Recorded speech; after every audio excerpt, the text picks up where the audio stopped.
আপনারা শুনছেন রেডিও মালঞ্চয়ে অলৌকিক কাহিনী সমগ্র থেকে আজকের কাহিনী গজেন্দ্র কুমার মিত্র রচিত শাঁখের আংটি। গল্পপাঠ ও অন্যান্য চরিত্রে প্রচ্ছদ ও সূচি। পর্ব ৩২।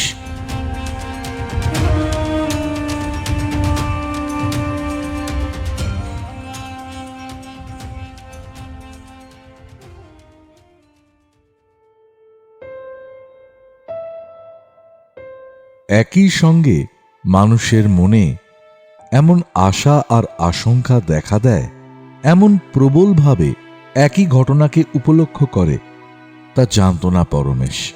দিতে পারে এমন ধারণাও ছিল না। দুটো অনুভূতি এখানে স্পষ্ট। আশঙ্কাটা স্বাভাবিক, কিন্তু আশাটা বড়ই কলঙ্কজনক, কলুষিত মনের পরিচায়ক। সেটার অস্তিত্ব স্বীকার করলে মাটির সঙ্গে মিশে যেতে হয় লজ্জায়। দেওয়ালে মাথা ঠুকে মরতে ইচ্ছে করে, অথচ তা অস্বীকার করারও সাহস নেই ওর। বড়ই স্পষ্ট, বড়ই প্রত্যক্ষ। ঘটনাটা খুবই সামান্য অবশ্য। ওর ডান হাতের কনিষ্ঠায় যে শাঁখার আংটিটা ছিল সেটা খুঁজে পাওয়া যাচ্ছে না। এ নিয়ে এতটা বিচলিত হওয়া আপাত দৃষ্টিতে বড় হাস্যকর, চায়ের পেয়ালায় তুফান তোলার মতো।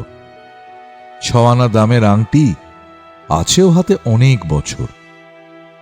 এখন অবশ্য হয়তো আর 6 আনায় পাওয়া যায় না। পরমেশ কিন্তু 6 আনাতে কিনেছিল, বেশ মনে আছে। এমনি কিনেছিল, কেউ যে বলেছিল তা নয়। ধারণ করার মতো করে পরেনি, অথবা খুব একটা শখও ছিল না। নেহাতি একদিন শাঁখার দোকানের সামনে দিয়ে যেতে যেতে নিচু শোকেসে সাজানো দেখে কিনেছিল। সেই থেকে হাতেই আছে। সে বহুদিনের কথা হলো, অন্তত 10-11 বছর। 6 আনা দাম সুদশুদ্ধ উসুল হয়ে গেছে। তবু যে সেই সামান্য আংটিটা হারানো নিয়েই ওর মনে এমন প্রচণ্ড তুফান উঠেছে, দুই বিপরীত মনোভাবের এমন বিপুল সংঘাত, তার কারণ আছে। কাকতালীয় হয়তো ভেবে ভেবে বার করেছে বলেই সব ঘটনাগুলোকে নিজের চিন্তার অনুকূলে ব্যাখ্যা করেছে। তবু এ ধারণাটা তার মনের মধ্যে ক্রমেই দৃঢ়মূল হয়েছে। এখন আর তাকে বিদায় দেওয়া বা ভুলে যাওয়া সম্ভব নয়। এ আংটিটা তার হাত থেকে কখনো খোলে না, টানাটানি করেও খুলতে পারা যায় না। তবু অজ্ঞাত কারণে হারায় এক এক সময়। আর যখনই হারিয়েছে তখনই একটা না একটা অমঙ্গল ঘটেছে, অনিষ্ট হয়েছে, প্রাণহানি হয়েছে। এমনই বিচিত্র ব্যাপার যে দুর্ঘটনাগুলো ঘটে যাওয়ার পর আবার ফিরে পেয়েছে আংটিটা। ফলে আংটিটা যে তার শুধু প্রিয় হয়ে উঠেছে তাই নয়, এটাকে নিজের অজ্ঞাতসারেই কতকটা এক ধরনের রক্ষা কবচ বলে ভাবতে শুরু করেছে। বরং এক এক সময় তার ভয়ই হয় আংটিটার দিকে চেয়ে। কোন ভাগ্য এটা এমন করে জড়ালো তার জীবনের সঙ্গে? এ কোন দেবতা তার কাছে পাঠিয়ে দিয়েছেন? কোন নিয়তি? আংটিটাকে মধ্যে মধ্যে তার সজীব পদার্থ বলে মনে হয়, যেন ওর জীবন, ওর চিন্তা, ওর সমস্ত ভবিষ্যৎ দেখতে পাচ্ছে আর কৌতুকের হাসি হাসছে। একটাই সামান্য জিনিস এমনভাবে ওর দেহের অংশীভূত হয়ে গেল, ফেলতে গেলে ফেলা যায় না, ফেলবার সাহসও নেই আর। এ কি জ্বালা হলো ওর!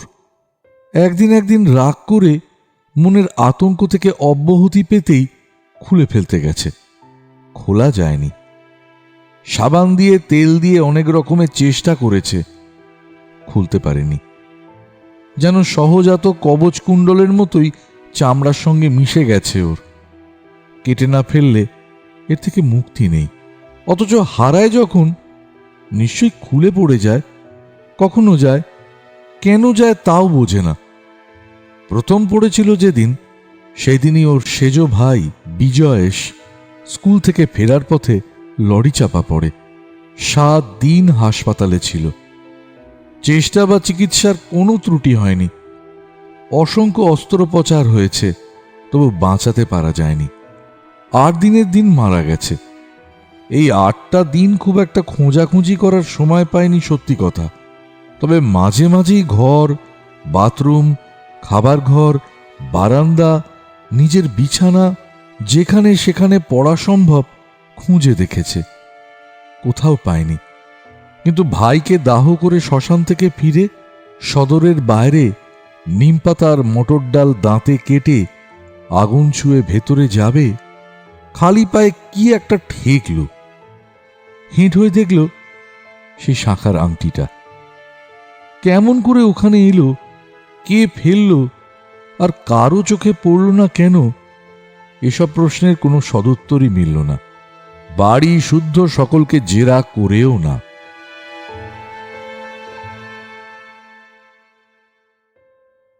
তারপর বছর 2 আর কিছু হয়নি, হঠাৎ আবার একদিন হারালো আংটিটা।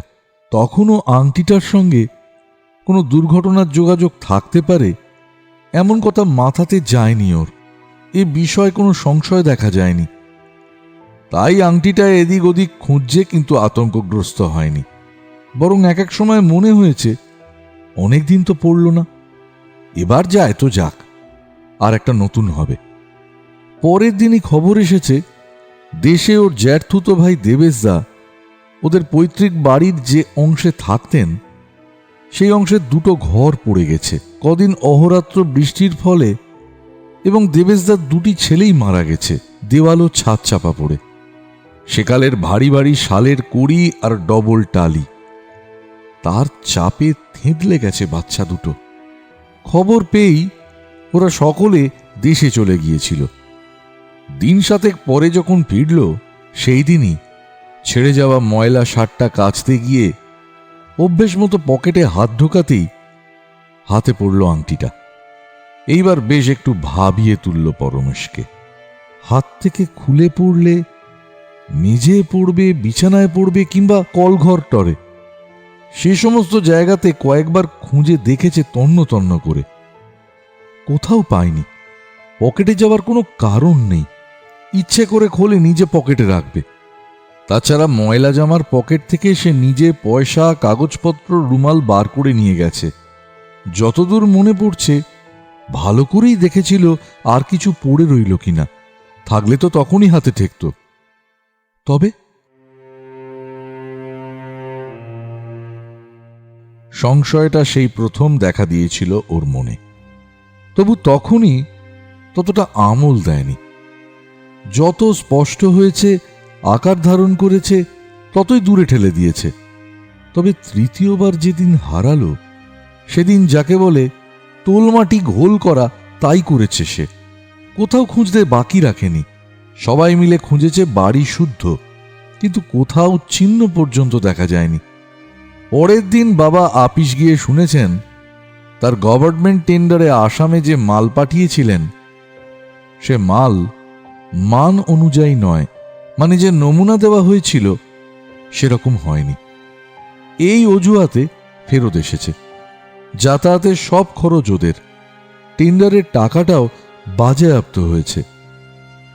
ছোট ব্যবসা তার, এমনিতেই নানা কারণে টালমাটাল খাচ্ছিল, তার উপর এতগুলি টাকা লোকসান, সর্বশান্ত হবার উপক্রম। সরকারি হিসেবের বাইরেও খানিকটা খরচ হয়েছে, ঘুষ দিতে হয়েছে। ঘুষ ছাড়া সরকারি ঠিকা পাওয়া যায় না।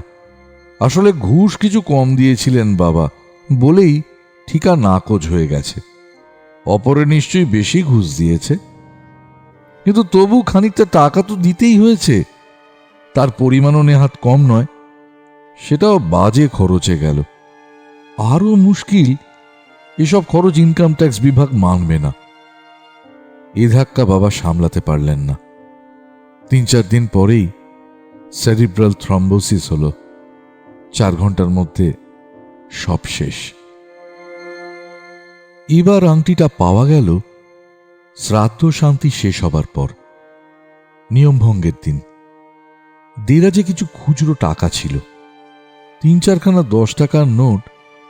দরকার পড়তে বার করতে গিয়ে দেখল সেইখানে যেন সযত্নে কেউ আংটিটা রেখে দিয়েছে, নোট কখানা চাপা দিয়ে। এরপর একেবারে ওর বিয়ের সময় ততদিনে ওর রীতিমতোই ভয় ধরে গেছে। সর্বনেশে আংটিটা কোনো মতে ভেঙে ফেলে দিতে পারলে বেঁচে যেত। কেবল বৃহত্তর কোনো অনিষ্টের আশঙ্কাতেই পারে না, সাহসে কুলোয় না। কিন্তু এবার যখন হারালো তখন আর ফেরবার সাহস নেই। যাত্রা করে বেরোচ্ছে, গাড়িতে উঠেছে, তখন নজর পড়ল হাতে আংটিটা নেই। নিমেষে হিম হয়ে গেল বুকের মধ্যেটা। একবার মনে হলো দেবেশদার বউ যখন ওর বাবার দরুন বড় পোগরাজের আংটিটা পরিয়েছেন, তখন হয়তো পুরনো সস্তা দামের জিনিস বলে খুলে রেখেছেন কোথাও। কিন্তু প্রায় সঙ্গে সঙ্গেই আবার মনে হলো অত সহজে তো খোলা যাবে না। কত টানাটানি করে, কত সাবান জল দিয়ে যা খুলতে পারেনি, সে আংটি খুলবে আর ও টের পাবে না, তা কখনো সম্ভব নয়। তবে যে কি তা ভাবতেও মাথা ঝিমঝিম করে। কিন্তু তখন আর ফেরবার সময় নেই, যাত্রা স্থগিত করারও না। বহু লোক যাচ্ছে সঙ্গে, বাড়িও আত্মীয় কুটুম্বে ভরে গেছে। প্রায় ৩০০ লোককে নিমন্ত্রণ করা হয়েছে বৌভাতে। কাল বাদ পরশুই দিন। এখন বিয়ে বন্ধ করা মানে হাজারো কৈফিয়ত, দাঁড়িয়ে অপমান হওয়া। তাছাড়া সে ভদ্রলোকদেরও তো জাত যাবার প্রশ্ন আছে। আজকাল যদিও আগের মতো জাত যায় না, কিন্তু কার্য তো সেই রকমই দাঁড়ায়। সুতরাং বসেই রইল পরমে স্থির হয়ে। কিন্তু এই ফুলের মালা, এই বর বেশ, এই সাজানো গাড়ি, বন্ধু বান্ধবদের কৌতুক বিদ্রুপ, চারদিকের আনন্দ কোলাহল, সমস্তই যেন একটা অকরুণ পরিহাস বলে মনে হতে লাগলো। আনন্দ উৎসব সমারোহ সব যেন ম্লান হয়ে গেল। আশপাশে কে কি বলছে তার এক বর্ণও মাথায় ঢুকল না। সংবাদটা পাওয়া গেল পৌঁছবার সঙ্গে সঙ্গে। কলকাতা থেকে মাইল ২৪ দূরে বিবাহ। শহর কিছু না, বড়জোর গণ্ডগ্রাম বলা যেতে পারে। বিবাহের লগ্ন গভীর রাত্রে বলে ওরা সন্ধ্যাতে রওনা দিয়েছিল। পথে জ্যাম পাওয়ায় পৌঁছতে দেরি হয়েছে। ওরা যখন গেছে তখন রাত প্রায় ৯টা। তবু বিয়েবাড়িতে এমন শোকাভিভূত গৃহের মতো নীরবতা আদৌ স্বাভাবিক নয়।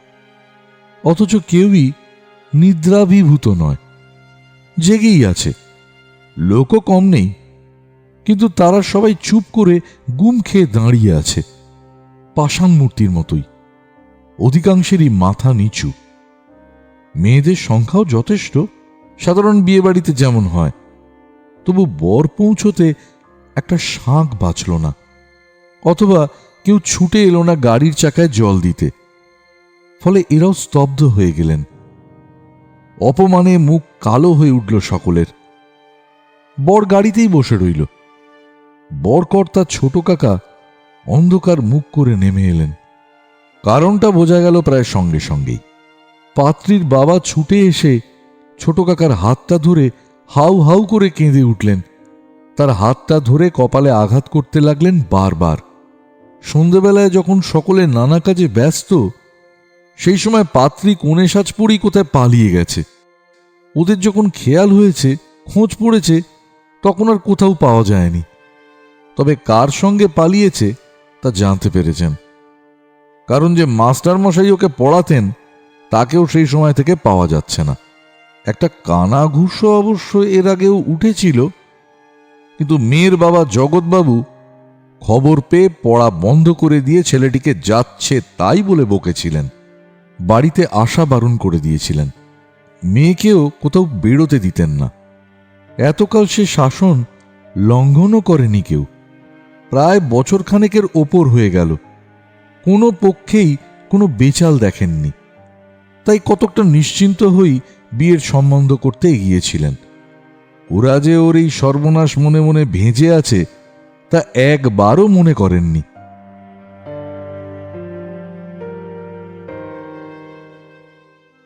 এরপর ফিরে আসবারই কথা। ফিরেই আসছিল পরমেশরা, কিন্তু গ্রামের কয়েকজন প্রবীণ ব্যক্তি এসে বাধা দিলেন। বললেন, দেখুন, কিছু বলবার অবশ্য আমাদের মুখ নেই, কিন্তু এতে দুপক্ষেরই অপমান, বরং আপনাদের বেশি। আমাদের তো যা হবার তা হয়েই গেছে, ডিডিক্কার পড়ে গেছে। আপনারাও বউ না নিয়ে ফিরে গেলে ওখানে মুখ দেখাতে পারবেন না। তার চেয়ে একটা কাজ করুন, জগৎবাবুর একটি ভাইঝি আছে, প্রায় ওই বয়সী হবে, দেখতে মন্দ নয়, কিছু লেখাপড়াও শিখেছে, সংসারের কাজকর্ম সব জানে, আর সবচেয়ে যেটা বলবার, স্বভাব চরিত্র অতুলনীয়, দিদির বিপরীত একেবারে। ওকে কেউ কোনো ব্যাটা ছেলের সঙ্গে আড্ডা দিতে বা ফষ্টি নষ্টি করতে দেখেনি। আমরা এতগুলো ভদ্র সন্তান জামিন থাকছি, এ মেয়েকে আপনারা নিঃসংকোচে নিয়ে যেতে পারেন। গরজ সত্যিই তখন পরমেশদের বেশি। এদের যা অপমান বা লোক জানাজানি হবার তা তো হয়েই গেছে। এখন ওদেরও যদি বউ না নিয়ে ফিরতে হয়, কেলেঙ্কারি শেষ থাকবে না। অগত্যা ওরা রাজি হয়ে গেলেন, দেবেশদা, ছোট কাকা, মামা সবাই। পরমেশকে রাজি করালেন শেষ পর্যন্ত। আর সত্যি কথা বলতে কি, আংটির ফাঁড়া কারো জীবনান্ত না করে অল্পে কেটে গেছে ভেবে সে তখন স্বস্তির নিঃশ্বাস ফেলে বাঁচছে। তার তখন কোনো প্রস্তাবেই আপত্তি নেই। তারপর এই, কিন্তু ইতিমধ্যে অনেক কাণ্ড ঘটে গেছে। বউ রেবা ছ্যাবলা নয়, পরপুরুষের দিকেও দৃষ্টি নেই, সব ঠিক মিলেছে, যা যা ওরা বলেছিলেন। শুধু একটা কথা কেউ বলেননি, মেয়েটি চিররুগ্না, কোন রোগটা নেই তা বলা শক্ত, হিস্টেরিয়াই প্রধান। তাছাড়া যাবতীয় স্ত্রীরোগ, স্নায়ুঘটিত ব্যাধি, হজমের অসুবিধা, হাঁপানির টান, এরাও আছেন। কোনোটি কম নয় বা সহজ নয়। তাও যদি বা চলছিল, এক উৎকট নতুন ব্যাধিতে ধরেছে সম্প্রতি। স্নায়ুগুলো শুকিয়ে আসছে ক্রমশ। গোড়াতে বোঝা যায়নি, ডাক্তাররা নিউরোটিক পেশেন্ট বলে অতটা গ্রাহ্যও করেননি। যখন ধরা পড়ল তখন অনেক দূর এগিয়ে গেছে রোগ, আরোগ্যের আশা আর নেই। আগেও নাকি বিশেষ ছিল না। আজ পর্যন্ত এ রোগের কোনো ভালো চিকিৎসা বেরোয়নি। এমনিতেই তো জের বার, ধনে প্রাণে মরবার উপক্রম। দিনে রাতে দুটি আয়া রাখতে হয়েছে সেবা করার জন্যে।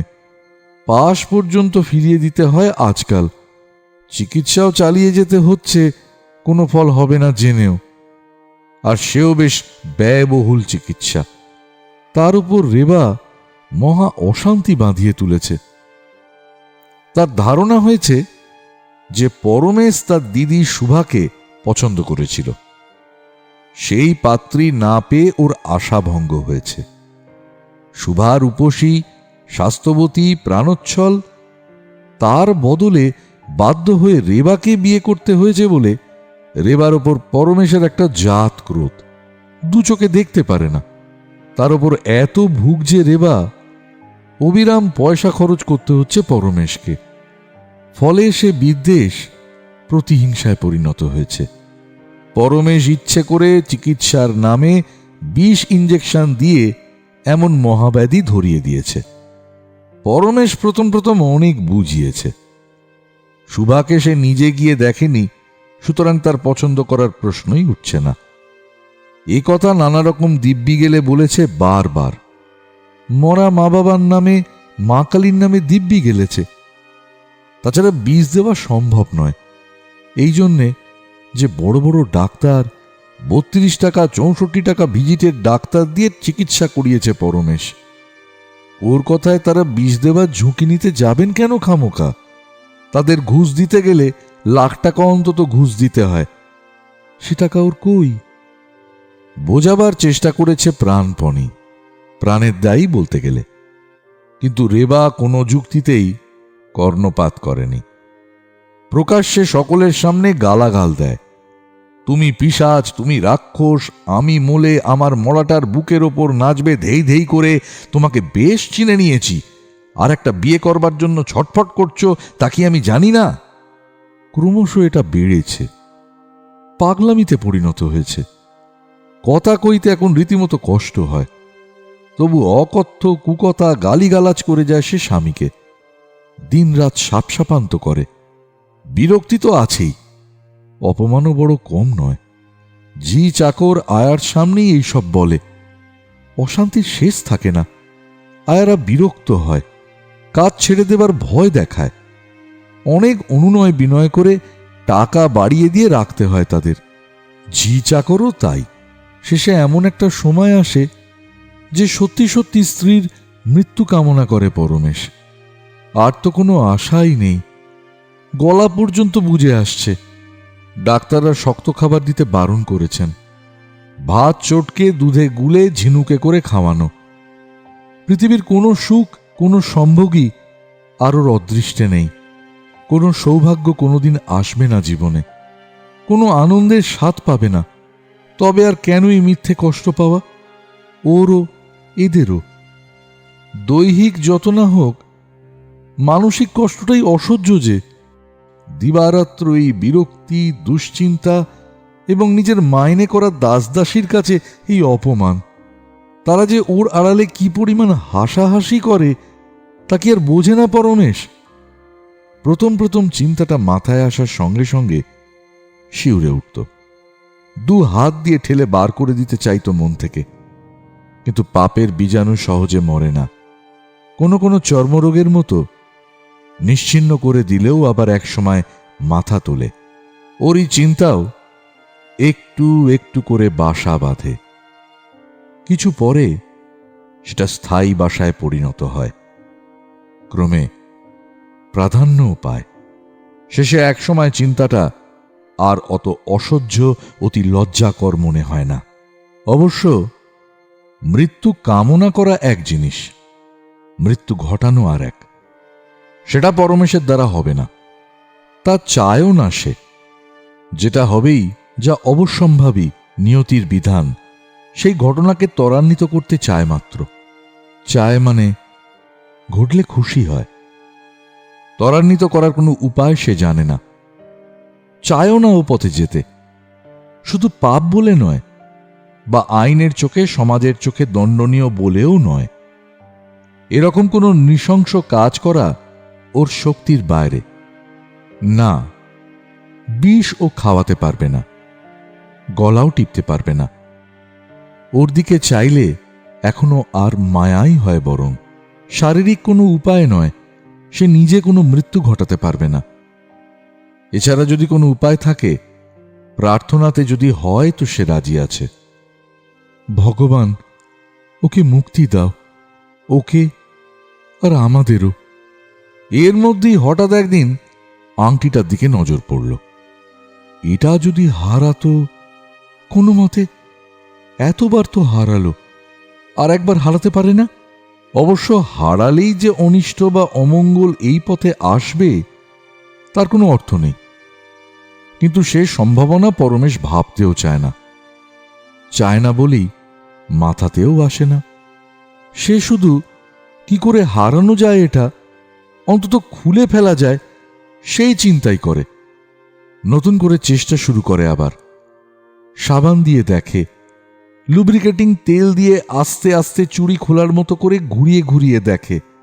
শেষে এক সময় আঙুলের ওপর নোড়া দিয়ে ঘা দেয়। আংটিটা ভাঙতে গিয়ে যদি আঙুলটা ভাঙে সেও ভালো, কিন্তু সেই নিতান্ত ভঙ্গুর শাঁখের আংটি নোড়ার ঘায়েও ভাঙে না। অগত্যা হতাশ হয়ে হাল ছেড়ে দেয়। সেই আংটি আজ আপনিই হারিয়েছে। আশা যদি এতেই তার স্ত্রী বিয়োগ হয়, আর সেই আশার জন্য একটা দুর্নিবার লজ্জাও, আশঙ্কা, সেটা ছাড়া যদি অন্য কোনো অমঙ্গল হয়।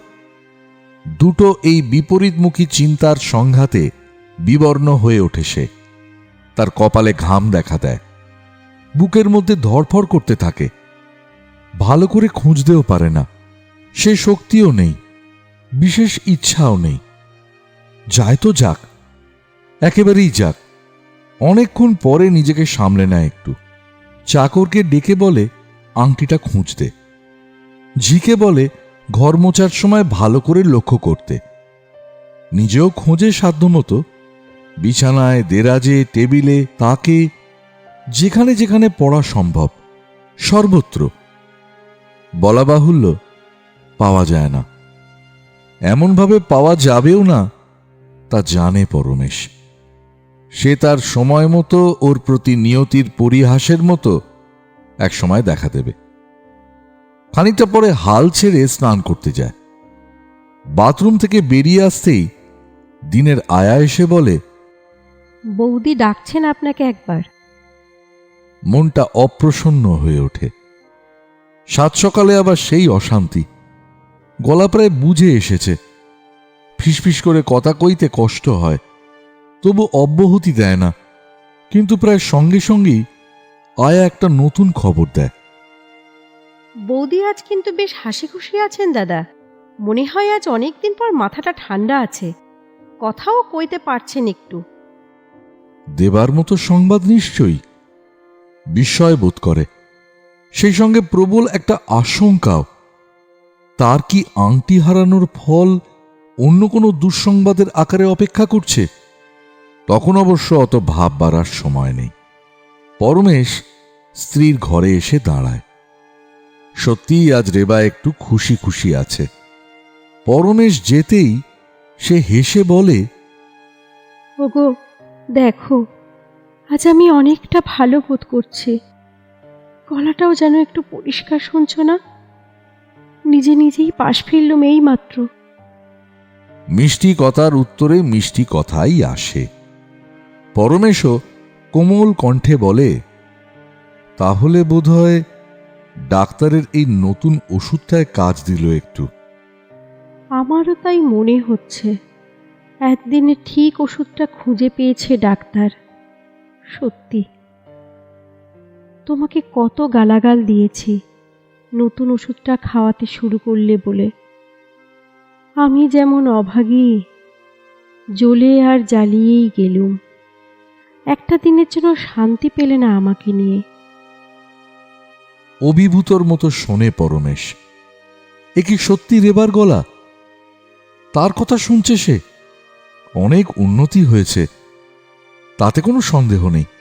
গলাটা সত্যি অনেকখানি স্বাভাবিক। ডাক্তার ঘোষ অবশ্য শুনিয়ে দিয়ে গেছেন, দীপ নেবার আগে একবার জোরে জ্বলে ওঠে। কবিরা বলেন না, এ ওষুধেও অ্যাকশন একটা পাবেন, তবে তা কতদিন স্থায়ী হবে জানি না। এ কি সেই জ্বলে ওঠাই, না সত্যিই ভালো হয়ে উঠবে এবার? জানো, সকালে একখানা বিস্কুট চেয়ে খেলাম। নিত্য ওই দুধে গোলা সন্দেশ আর ভাত ভালো লাগে না। বেশ খেতে পারলুমও চিবিয়ে। তোমার চান হয়ে গেছে? জল খাবার টাবার কিছু দিয়েছে তোমায় বঙ্কু? বলতে বলতেই কণ্ঠস্বর তীব্র হয়ে ওঠে, আর্তনাদের মতো শোনায়। ও কি, তোমার আংটি? হ্যাঁ, শাকের আংটিটা কোথায় গেল? কিছু পূর্বের মধুর শান্তিময় পরিবেশ যেন তীক্ষ্ণ ধার কোনো অস্ত্রের আঘাতে ফালা ফালা হয়ে কেটে যায়। নিশ্চয়ই ইচ্ছে করে খুলেছ আমাকে মারবে বলে। সে তো সহজে খোলে না। নিশ্চয়ই ভেঙেছ বসে বসে। হ্যাঁ হ্যাঁ, ইচ্ছে করে। হারাইনি, কিচ্ছু না। এ তোমার শয়তানি। তুমি তো বলেছ আংটিটা হারালে কেউ না কেউ মরে। তুমি খুনে, তুমি পিশাচ, তুমি রাক্ষস। তীক্ষ্ণ থেকে তীক্ষ্ণতর হয়ে ওঠে গলার আওয়াজ। শেষের দিকে চিৎকারের মতো শোনায়। তারপরে হঠাৎ থেমে যায় একেবারে। স্থির হয়ে যায় সমস্ত দেহ। চোখের সেই জ্বলন্ত দৃষ্টিও একসময় স্তিমিত হয়ে আসে। শুধু চোখ দুটো তেমনই বিস্ফারিত থাকে। আর কিছু করার ছিল না। তবু ডাক্তার এলেন, সার্টিফিকেটও লিখে দিয়ে গেলেন। লোকজনও ডাকা হলো। যা করণীয় তা তো করতেই হবে। সে আংটিটাও পাওয়া গেল যথারীতি। মৃতদেহটা সরাবার সময়ই পাওয়া গেল, রেবারি বালিশের নিচে। কে নিয়ে সেখানে রেখেছে, কেন রেখেছে, কোথায় কুড়িয়ে পাওয়া গিয়েছিল হাজার জিজ্ঞাসাবাদ করেও জানা গেল না।